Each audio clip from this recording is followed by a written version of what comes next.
You can kill the lights, you can draw the blinds. My heart shackled down, bound to your bed. Can you stay a while? Keep me by your side. Fill my scattered heart. Assalamualaikum warahmatullahi wabarakatuh.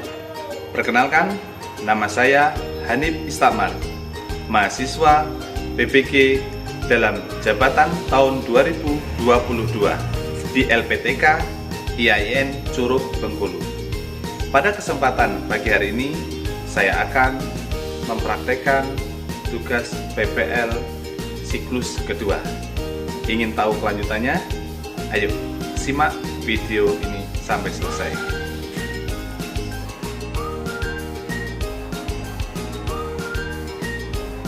Assalamualaikum warahmatullahi wabarakatuh.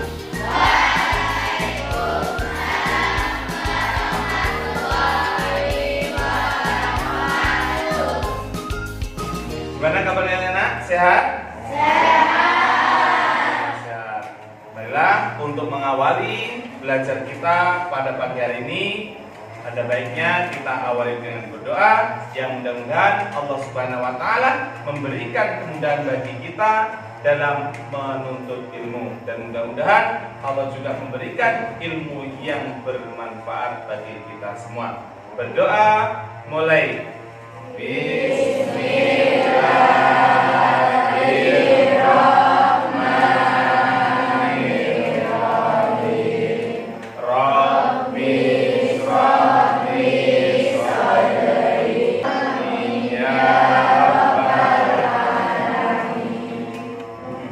Baiklah anak-anak, untuk pagi hari ini Bapak ingin mengabsen terlebih dahulu. Untuk Ahmad hadir? Hadir. Untuk Tony hadir? Hadir. Bila? Hadir.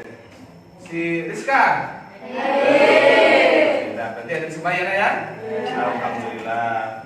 Nah, untuk mengawali sebelum kita belajar, untuk belajar yang selanjutnya adalah kita bernyanyi, yaitu lagu nasional Garuda Pancasila. Masih ingat? Masih. Kita bernyanyi bersama. 1, 2, 3. Garuda Pancasila,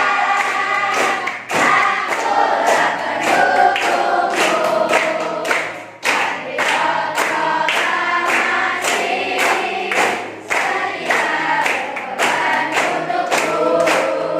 Pancasila dalam cerah, mereka di rumah Nusantara, tidak di bangsaku.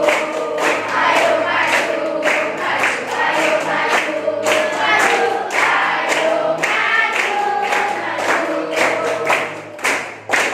Alhamdulillahirrahmanirrahim. Nah, anak-anakku sekalian, pada kesempatan pagi hari ini kita akan belajar tentang Al-Quran Hadis. Al-Quran dan Hadis sebagai pedoman hidupku. Sebelum kita melaju ke pelajaran yang bab yang baru, tentunya kita mengulas kembali, yaitu pelajaran yang kemarin, bahwasanya kita sudah belajar tentang pengertian Al-Quran. Ayo, minggu kemarin yang masih ingat, apa itu pengertian Al-Quran? Yang tahu? Ya, silakan. Al-Quran adalah kalamullah yang diturunkan kepada Nabi Muhammad melalui malaikat Jibril dan membacanya dinilai sebagai ibadah. Iya, tepuk tangan. Dan yang selanjutnya yaitu apa itu hadis? Siapa yang tahu? Ayo, putra. Apa itu hadis? Ayo. Ya, Ucapan, perkataan, atau praktikan Nabi Muhammad SAW. iya betul. Coba diulangi. Ayo. Apa itu hadis? Iya betul, tepuk tangan. Anak-anak, nah, kita kemarin sudah membahas tentang pengertian Al-Quran dan pengertian Al-Hadis. Pada kesempatan pagi hari ini kita akan membahas yaitu tentang fungsi Al-Quran dan fungsi hadis dalam Islam. Diperhatikan dalam tayangan PowerPoint berikut depan. Fungsi Al-Quran dan fungsi hadis dalam Islam. Tujuan pembelajaran, diharapkan kalian nanti setelah mempelajari tentang fungsi Al-Quran dan fungsi hadis, diharapkan kalian nanti dapat satu, menyebutkan fungsi Al-Quran dalam Islam secara umum dengan benar.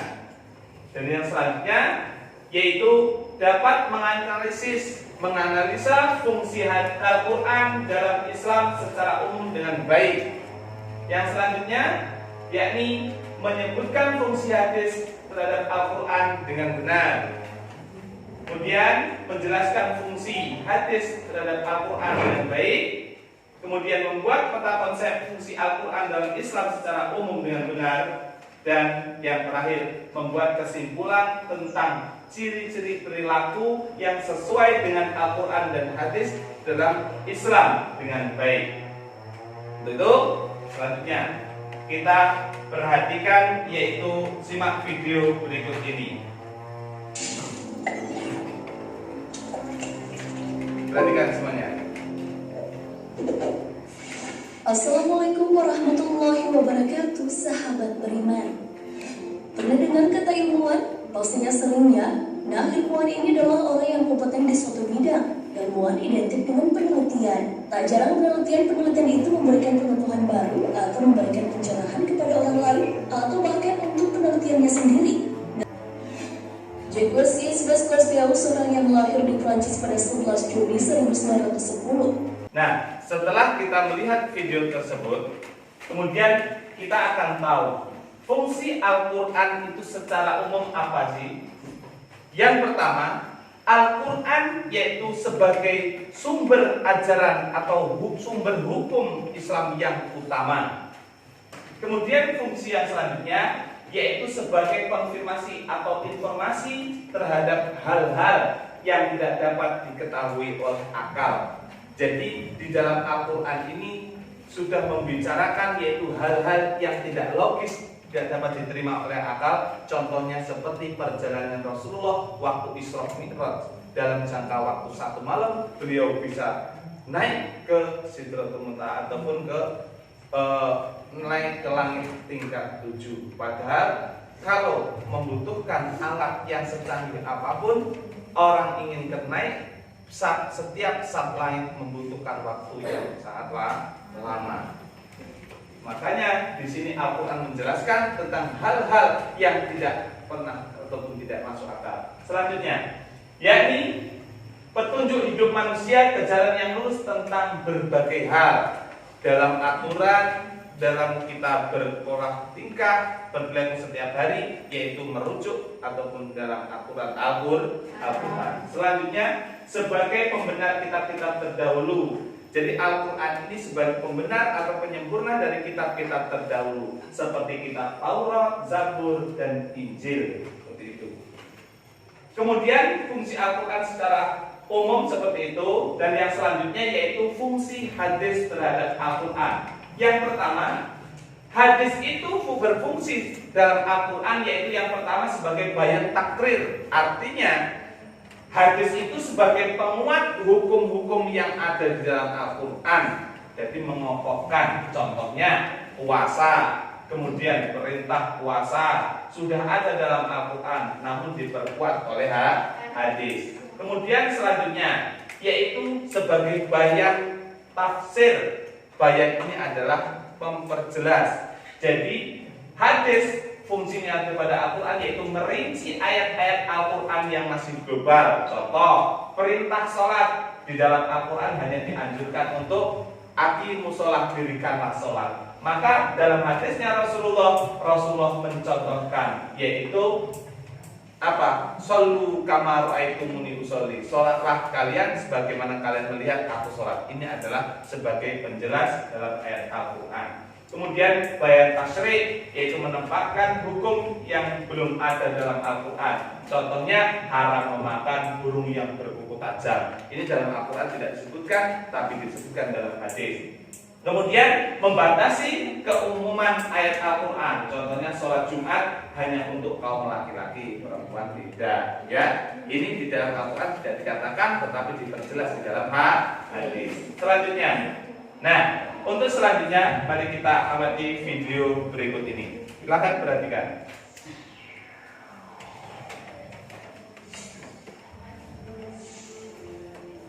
Assalamualaikum warahmatullahi wabarakatuh. Baik anak-anak, setelah kita memperhatikan tayangan video yang kita saksikan barusan tadi, ada hikmah yang dapat kita ambil. Bahwasannya video yang pertama tadi menggambarkan kepada kita bahwasannya Al-Quran ini adalah mukjizat yang sangat luar biasa, di mana Al-Quran ini memiliki fungsi yang sesuai dengan nama-nama itu sendiri. Al-Quran, kata nama lain dari Al-Quran seperti Al-Huda, adalah sebagai petunjuk, di mana ilmuwan-ilmuwan terdahulu non-muslim yang ketika sudah mempelajari dan bisa disatukan dengan Al-Quran, maka mereka bisa mendapatkan petunjuk, mendapat hidayah dari Allah sehingga mereka bisa masuk Islam. Pada tayangan yang barusan kita perlihat tadi, yaitu tentang virus corona, di mana bagi umat-umat muslim virus corona ini adalah sebuah ujian ataupun cobaan, di mana kita sabar atau tidak dalam menerima ujian ini, dan juga kita percaya dengan Allah ataukah percaya dengan hal yang diciptakan oleh manusia, seperti itu. Tetapi virus corona tersebut ketika dimaknai ataupun diterima oleh orang-orang non-muslim, itu adalah sebuah bala ataupun malapetaka, yang mana mereka sembarangan memakan makanan yang mana diharamkan di dalam Al-Quran. Baiklah anak-anak sekalian, ada pertanyaan masalah video tadi? Silakan. Yang bertanya masalah video tadi? Ayo, ya silakan. Kelawar itu haram karena merupakan hewan yang bertaring tajam dan berkuku tajam. Itu termasuk hewan yang diharamkan untuk dikonsumsi di dalam Al-Quran. Ada yang lain? Silakan. Ya. Kata itu diharamkan. Kenapa diharamkan? Karena kata itu adalah merupakan bukan daftar hewan haid yang dihalalkan dalam Al-Quran ataupun Al-Hadis. Karena apa? Kata itu sendiri hidup dalam dua alam. Nah, hewan yang hidup di dua alam ini haram dikonsumsi menurut syariat agama Islam. Bisa dipahami? Ya. Terima kasih. Kalau untuk seperti itu, kita nanti ada tugas, yaitu tugasnya kerjakan lembar kerja tugas secara berkelompok, kemudian nanti dipresentasikan di depan. Enak ya? Yuk kita untuk membuat kelompok terlebih dahulu. Cancel. Nah, anak-anakku sekalian, sekarang kita sudah bentuk kelompok. Ini nanti akan Bapak kasih selebaran ataupun kertas yang nantinya kalian kerjakan untuk kalian diskusikan per kelompok. Ya nak? Kelompok 1, kelompok 2, kelompok 3, kelompok 4, kelompok 5, dan kelompok 6. Selesai ya? Nah, kalau sudah selesai, maka nanti Bapak minta per kelompok maju untuk mempresentasikan. Silakan untuk kelompok 4 bisa mempresentasikannya. Silakan maju ke depan. Nah, baiklah anak-anakku sekalian, kita perhatikan kawan kalian kelompok 3 untuk mempresentasikan. Silakan presentasikan tentang fungsi Al-Quran. Fungsi Al-Quran sebagai pedoman hidup manusia yang dibawa oleh Nabi Muhammad SAW melalui malaikat Jibril. Terus. Oke, ada yang bisa menanggapi? Silakan. Ya, silakan. Fungsi Al-Quran sebagai penulis pedoman hidup. Sebagai petunjuk pedoman hidup. Ya, betul. Terima kasih untuk kelompok 3. Silakan duduk kembali. Tepuk tangan. Untuk selanjutnya yaitu dipersilakan presentasi selanjutnya dari kelompok 2. Silakan. Silakan untuk kelompok 2 maju depan. Semuanya. Mulai. Silakan untuk kelompok 2 untuk mempresentasikannya. Saya dari kelompok 2 untuk mempresentasikan tentang fungsi Al-Quran dan hadis. Ya, silakan. Fungsi Al-Quran adalah sebagai sumber ajaran atau hukum Islam yang utama, atau sebagai petunjuk hidup manusia ke jalan yang lurus tentang berbagai hal. Selanjutnya, fungsi hadis adalah bayan takrir, menguatkan isi dalam Al-Quran. Ya. Silakan dari kelompok lain yang mau menanggapi, silakan. Dari yang putra, silakan. Ya, silakan tanya apa fungsi hadis terhadap Al-Quran? Ya. Tidak apa sampai tawaran. Cuma tahu kan? Fungsi hadis terhadap Al-Quran. Ya, silakan. Angkat tangan. Apa fungsi hadis terhadap Al-Quran? Ya, untuk sebagai bayan takrir, untuk menguatkan isi dalam Al-Quran. Ya, tepuk tangan untuk kelompok 2. Untuk kita duduk kembali. Baiklah anak-anak, ini tadi yaitu presentasi dari kelompok per kelompok yang telah melaksanakan tugasnya. Dan untuk selanjutnya Bapak memiliki yaitu sebuah game permainan. Itu diperhatikan. Di sini Bapak punya game yaitu main lempar dadu, di mana nanti anak-anak maju dua-dua, yang mana nanti melempar dadu. Ketika nanti ketemu di dadu nomor pertama, maka untuk menjawab soal nanti soal harus dijawab dengan sendiri. Kemudian ketika dadu nanti menunjukkan angka 2, maka silakan soal untuk bisa dilemparkan kepada kawan kalian. Dalam artian kawan kalian nanti yang akan menjawab pertanyaan tersebut. Kalaupun di angka yang ketiga nanti bebas. Artinya kalian bisa menjawab sendiri ataupun soal itu bisa dilemparkan kepada kawan yang lain. Akan dilempar, nanti mau untuk angka berapa nanti akan ada keterangan bawahnya. Ambil lempar bebas, ambil lempar bebas, seperti itu. Dimulai dari switch dulu. Set. Nah, untuk silakan dimulai. Dilempar agak tinggi. Yuk. Ya, 5. Mau dilempar ke siapa? Silakan. Ya. 3. Yuk, silakan. Dahulu. Mulai deh. Bentar. Yuk. Lempar.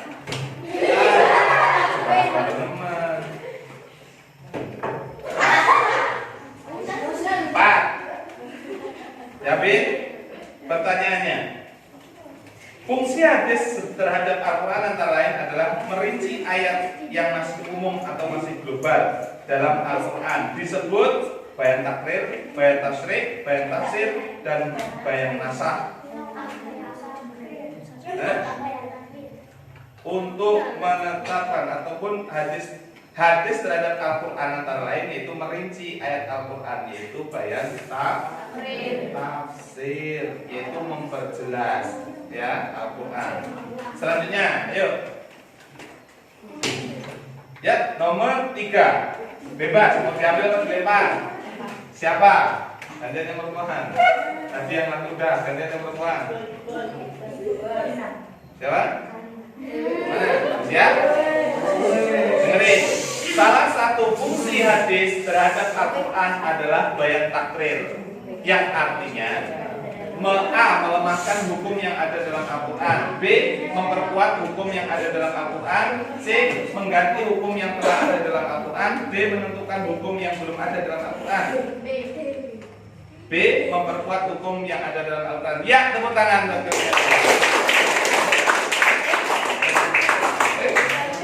Untuk ambil gambar aja, foto.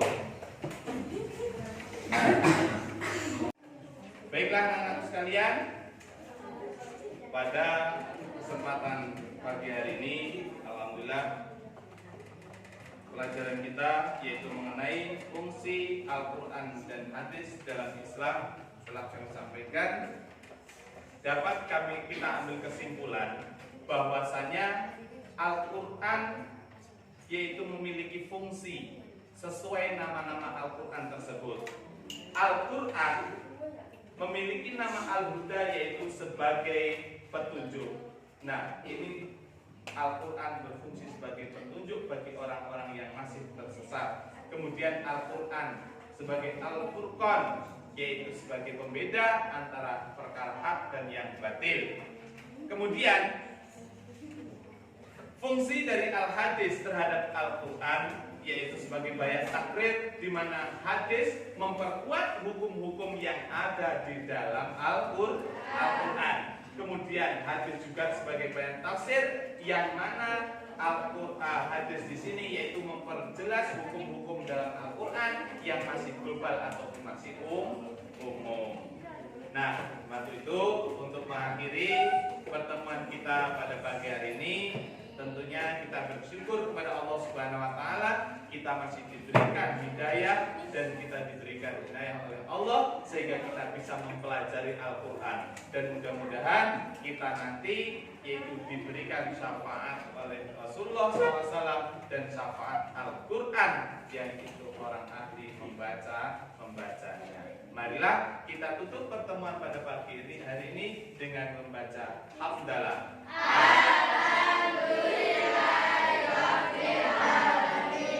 Kurang lebihnya mohon maaf. Untuk besok yaitu dipersiapkan kembali, jaga kesehatan, kemudian bantu orang tua selagi masih bisa. Ya nak ya?